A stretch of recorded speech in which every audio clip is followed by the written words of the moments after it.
Hello everyone, my name is Paul Stamayoi and we're back. Pokemon Y Shiny Hunting episode 291, Lapras. If you didn't watch last episode, why didn't you? And this episode's topic is by me. It's a personal thing, so I'm just going to talk about it. So, it's about... Here, let me read it. Sorry. My life living in a car and always being somewhere else traveling. And it's not right now. That's not my life right now. It's like what had happened like back then when I was like super young. Probably I would say like the oldest time that like pretty much was the last time that I was doing that was when I was like 10, which was a long time ago.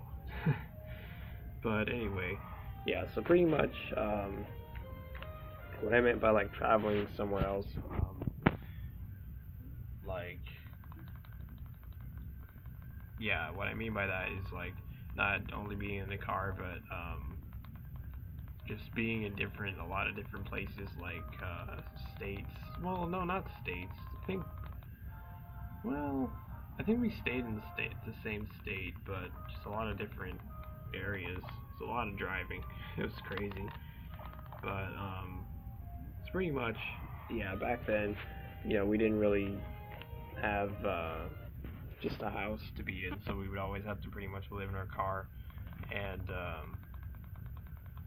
yeah, it was interesting, but we got to see a lot of different places. It was pretty cool. So I guess it's like, if anything, that's like the most I really would want to travel in my life. And we got to see a lot of cool stuff like Niagara Falls and let me think what else. It's mainly when I was like able to be in places like Michigan, where it's like my dad's hometown. And let me see where else. I'm trying to think of the top of my head. And I remember this really cool thing that me and my older sister used to do. We used to collect these quarters that they would have the different states on the back of them, and we almost had them all. It was pretty awesome. We had like I think 40 of them. It was a lot. We were pretty close. And then we used to, whenever we would have like Pop Tarts in the like for breakfast and all that, we would always get these. I don't think they still do it now, but back then at least they used to do it. Like you used to have these little things you can cut out. They were like the little circle tokens, and if you get enough of them and mail them to the certain place that the website was talking about, the Pop Tart website, then you would get like something like a shirt or something like that. It was so cool. The little things back then, because we didn't really have yeah, none of us really had any electronics or anything that we do today. So we pretty much just had to go off our imagination, and it was fun. I really enjoyed those times. It's just the times like actually trying to go to sleep, because it was like sleeping in a small. It wasn't like how vans usually look like. It's like we don't have the car anymore, but it was like a green car. I don't know what it's called. It's like a it's like kind of, imagine the shape of a computer mouse. It kind of was like that. That's kind of like how the car was shaped. So, yeah. But it was like really, like I said, compact. And there was my younger sister wasn't like even born then, and so it was just my two brothers, my younger sister, and then my older sister, and then me, and then my dad and my mom. So it was like really like we had to really. It was interesting trying to find the space to just trying to go to sleep and all that. I remember, I think when like my most of my teeth was still growing in, and it was like super. It felt like super painful because I think all the heat and the compact, just feeling claustrophobic and all that.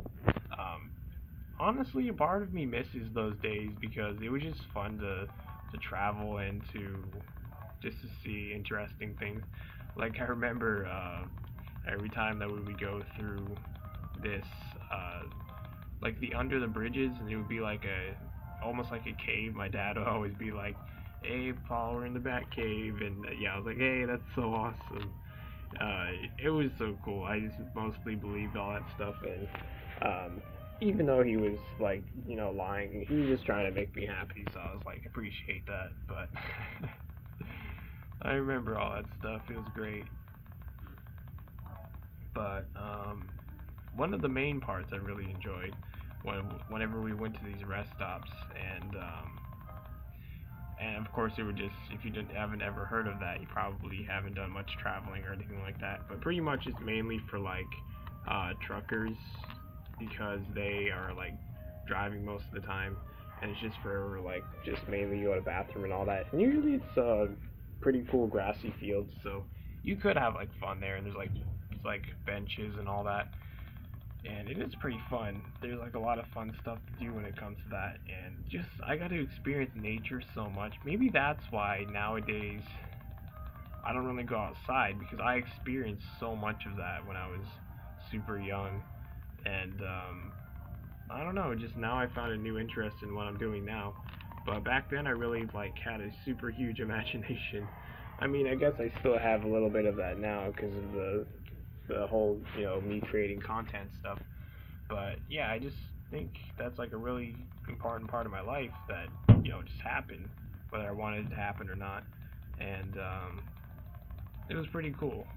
I enjoyed it a lot.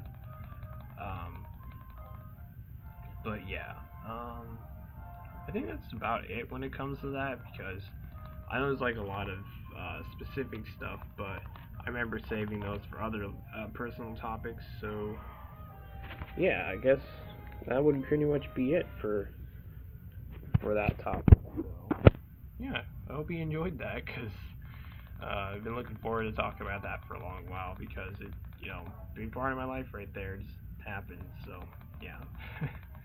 And for like the amount of years that we did that, I think it was just for like 2. I know it's like a long time for just in general, but I feel like it was like that long. I don't know. Because when I was like 11ish, that's when we really started to have like our main first house for a while. But that would be for another topic. So yeah, I think it was about that long. Like I said, I don't remember a huge amount from my past, like specific details, but I remember a good amount.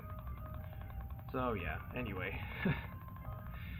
Now I'm going to talk about Pokemon Soul Silver. I did indeed get my good old Victory Bell to level 60 to match up with everyone else, so now he's pretty much on par with everyone else. That's great, because it's been a while. And then I went and took on Sabrina's gym, Saffron City, and just want to say right away, I did. I don't want to say I absolutely destroyed it, but I did pretty good. I defeated it and got the badge. And, well, let me just explain real quick. So, I started out with Rocky in the first battle, and pretty much that got him to the next level. And the next one was actually Victory Bell. So Victory Bell finally got a shine in his battle against like other NPCs, finally, because after all that time waiting for that Leaf Stone and then training him, and then finally getting the battle against something he's actually weak against, psychic types. And not sadly, thankfully I was able to outspeed most of them, and pretty much every single battle I had with Victory Bell, all the trainers, and even surprisingly got really lucky to one-shot one of Sabrina's Pokemon, which is the Espeon, because we had a critical hit on it. So that critical hit definitely mattered. But you see, Leaf Blade with that critical hit chance, that high critical hit, that's nice. But anyway, but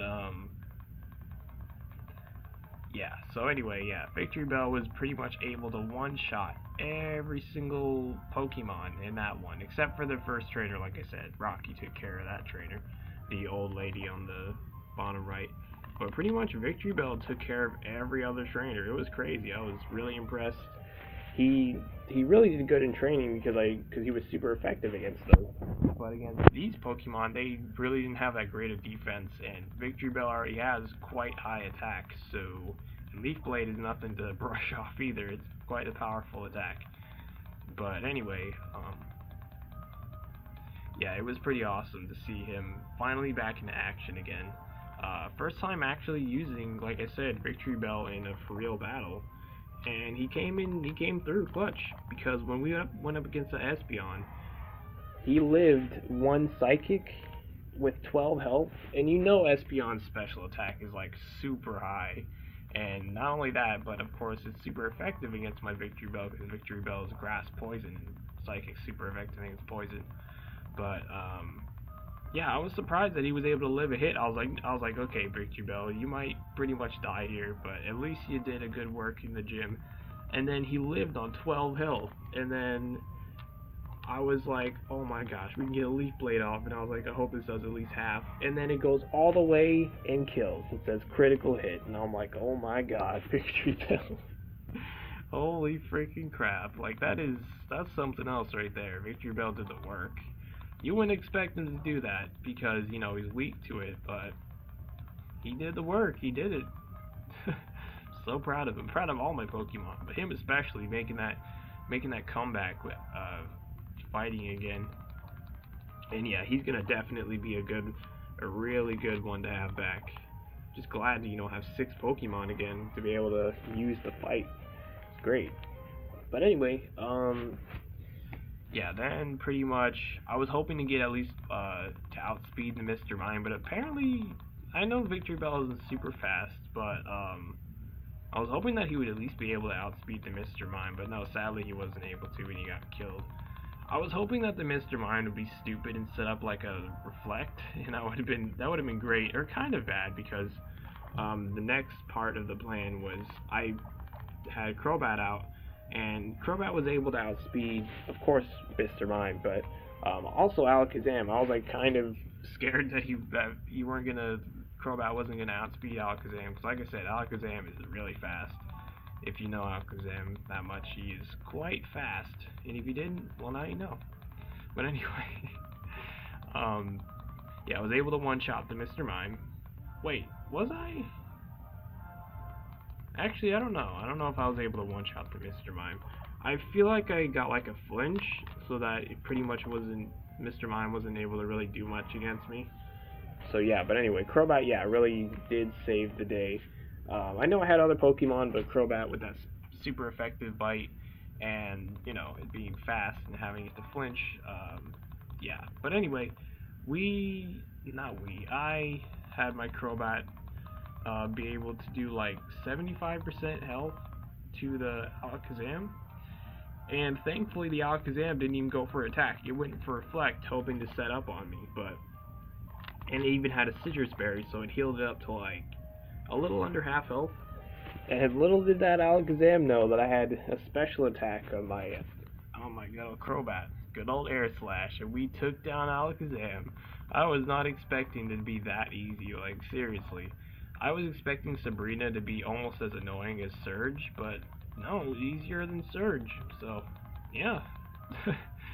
So that's like one of the hardest gyms in Kanto already down, so I shouldn't have to do training for a while, because I did also finish the training that, because she had a level 55, I'm pretty sure? I think that was a level 55, yeah, level 55, that's what the level of Alakazam was.